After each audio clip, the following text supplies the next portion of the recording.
How to enable the always on display for your OnePlus Watch 2. Okay, so this is the OnePlus Watch 2 here. I'll show you how to enable this feature. Let's get started. While viewing the clock face on your OnePlus Watch 2, simply swipe down from the very top like this here and tap on the settings icon right here.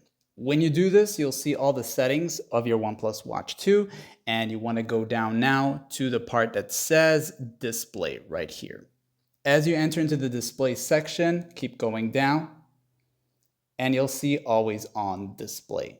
As you go into it here, you'll simply turn on the switch if it's off. It will use some more battery life, by the way. So if you have it off and you go and turn it on right now, you will see a prompt that says high battery usage.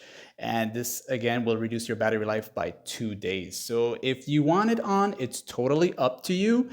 And of course, you can come back and turn it off at any given time, okay? You can, however, set a schedule where you can have it set to turn on and off at a specific time of the day. If you wanted to, you can turn on the schedule option and have the start time set and also have the end time as to when it turns off automatically on its own, or just turn it off and leave it on the whole day, or just come back and turn it back on whenever you want to. Like and sub.